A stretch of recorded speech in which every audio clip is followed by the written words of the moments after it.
Not good. Very not good. That's heaps sick, eh?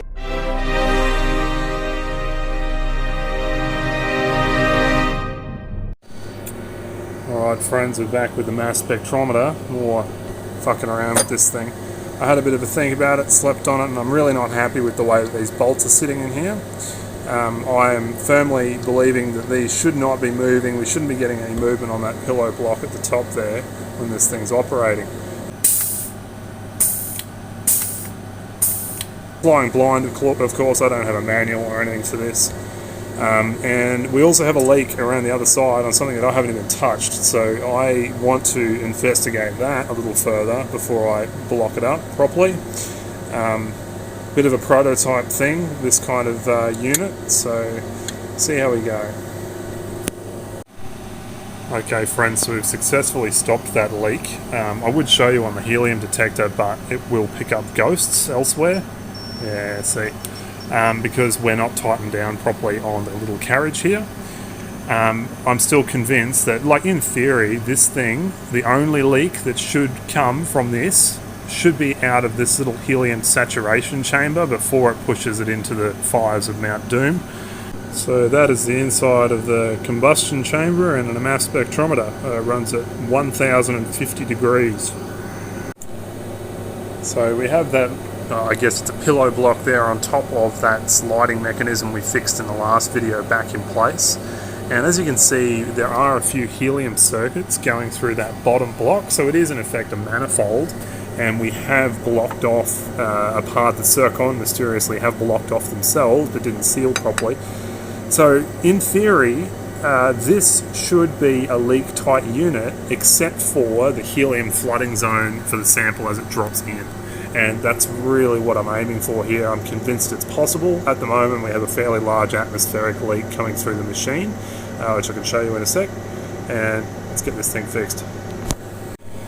Okay, so I've squared those bolts up in the bore as best as I can, and then I'm going to put the side panels back on, which kind of keeps it aligned along this axis. And then we're going to go FT on those bolts, and we're going to really crank it down and try and stop that movement. I'm convinced that that's where our problem is.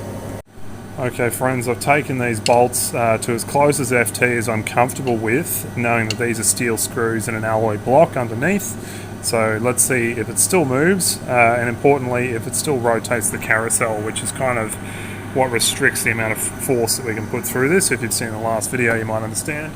Let's do it.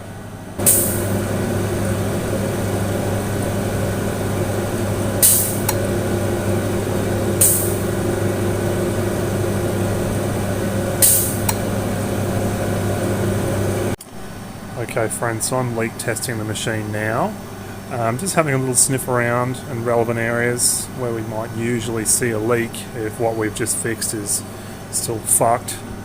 Not seeing much, but in theory we should be able to put this over the helium saturation zone and it will shit the bed. So let's try that now.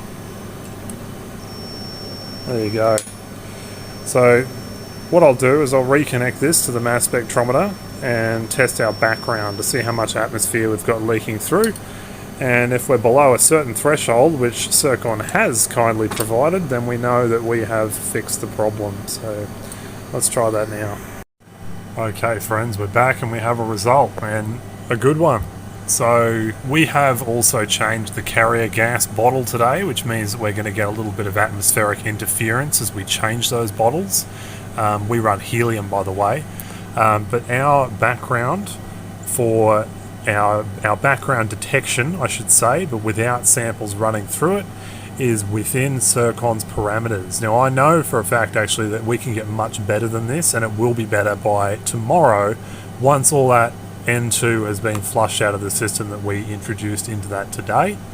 And slowly, you'll have to take my word for it, but slowly this detection's coming down, which is the way we want it to be. So what I'm going to do now is run what we call a test burn, where we basically put a known sample with a known concentration and a known ratio through it, and we're going to watch what happens. So see you soon. Alright friends, so the first peak there is our reference gas injection. I'm hoping I'll very soon see a peak of N2 come through, which means our auto sampler is working as it should.